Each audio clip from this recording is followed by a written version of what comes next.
Hello everyone, this video is about this book, Missing Out by Adam Phillips. Before I get into the discussion of this book, I would also like to say that this weekend we have a discussion meeting, an event. It's a book club event, which would be supposed to be an informal discussion about this book. If you're interested in that, to know more about it, to register for it, the link is in the description of this video. Adam Phillips is a practicing psychoanalyst, and he has written or co-written many books, including On Balance, Becoming Freud, Unforbidden Pleasures, and a forthcoming book titled The Cure of Psychoanalysis. Missing Out, the full title is Missing Out in Praise of the Unlived Life. It's published in 2012, and it is the first book that I read by him. And I found it to be very impressive. As the title suggests, the book is concerned with that side of life that we often recognize as unlived. The paths not taken, missed opportunities, the potentials that have not and maybe will never become actual.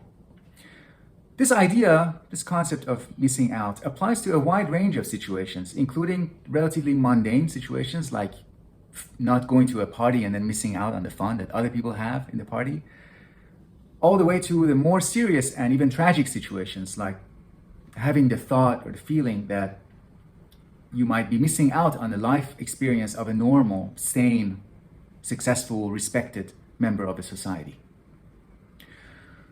So it is a widely relevant idea, the problem that the book is tackling. But the relevance of the topic shouldn't deceive us into thinking that the book is easy to read, easy to understand, or that it contains a set of practical tips on how to deal with the feeling of missing out. This is not a self-help book. Of course, that is not to say that it is not helpful. It will be helpful, but the way in which it can be helpful is not in that straightforward way that self-help books promise to be. What Phillips offers us is an exploration of an analysis of several interrelated themes.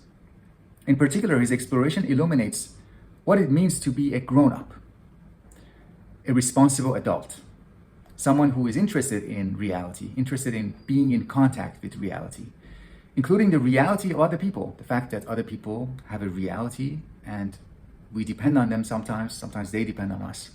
That reality is unpredictable sometimes, that unpredictability can be frustrating for us. So the reality, including the reality of other people and the reality that is reflected in our own feelings, the fact that sometimes we don't understand the reality of our own experience. He also offers an understanding of some aspect of contemporary culture, the culture that urges us to live paradoxical lives and satisfy conflicting goals and constantly seek win-win situations, a kind of life that doesn't really involve any sacrifice and a kind of life that never misses out on any opportunity. I think it would be true to say that our contemporary culture, the way that our thinking and our imagination is shaped, the style of our imagination, the style with which we tend to reason about our lives, has made a taboo out of the feeling of missing out. So we usually feel a kind of shame and humiliation with regards to missing things out, missing out opportunities. The book is divided into a prologue, 5 main chapters, and an appendix. The main chapters are titled On Frustration. That's the first chapter. The second chapter is titled On Not Getting It. Third, On Getting Away with It. Fourth, On Getting Out of It. And fifth, On Satisfaction.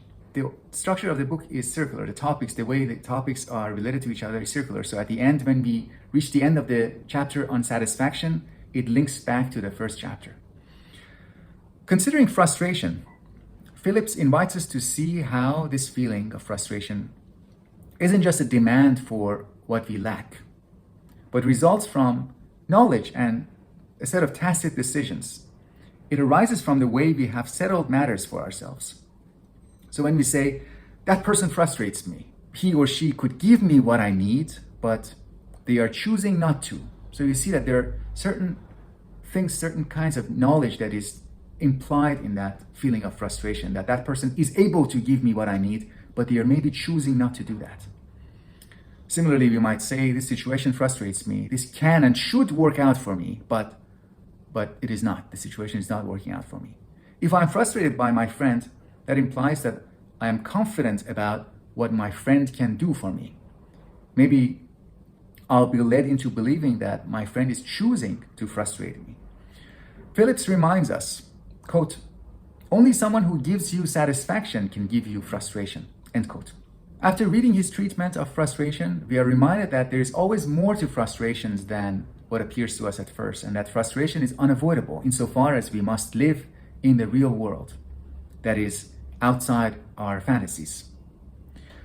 Not getting it, or not getting it, the topic of the second chapter, explores the reasons why we want and need to get it, including get what someone means, get the meaning of a situation, get the joke, get the meaning of a poem, and so on and so forth.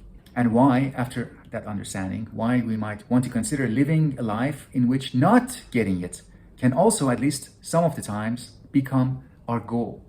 Sometimes we intentionally might want to construct a situation in which not getting it is an aim.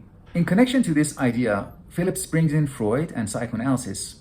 And the way he brings in Freud is not Freud the dogmatist, but Freud as a liberating vision, a liberating project. Quote, "Psychoanalysis is in fact a treatment that weans people from their compulsion to understand and be understood.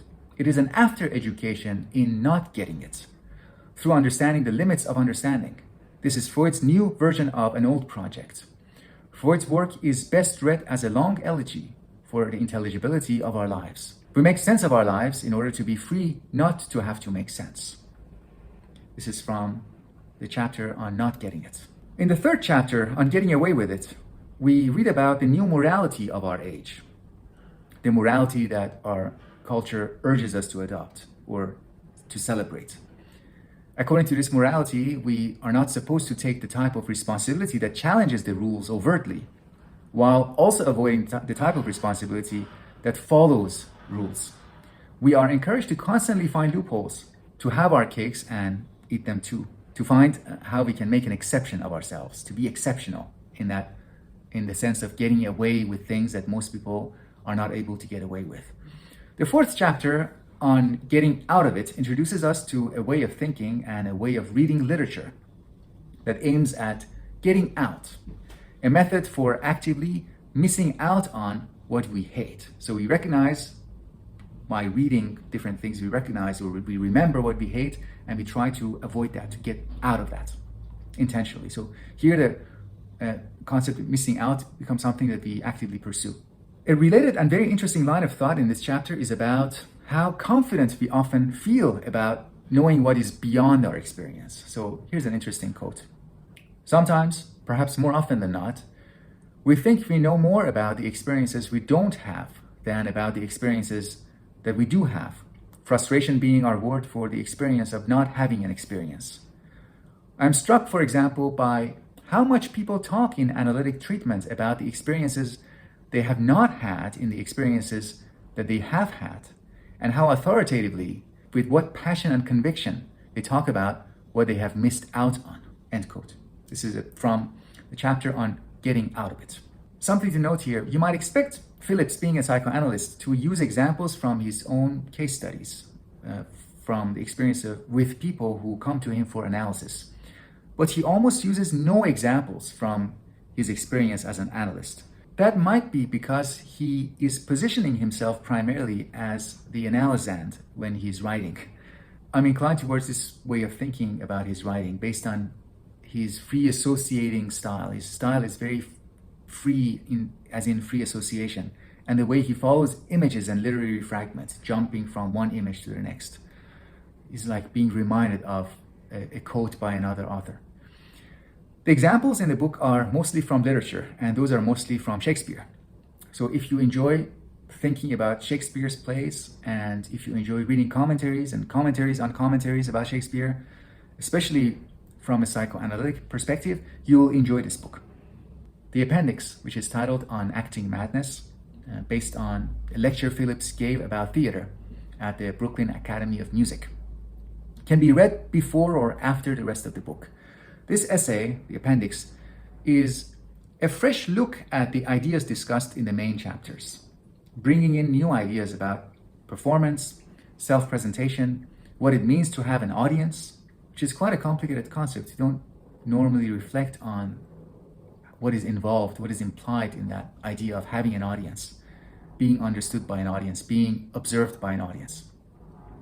The notions of sanity and madness, the distance that is at once and paradoxically eliminated and extended in confronting madness. So the confrontation with madness at the same time eliminates the distance. Suddenly you're too close to something and at the same time too far from the thing that you're confronting because of how difficult it is to understand it.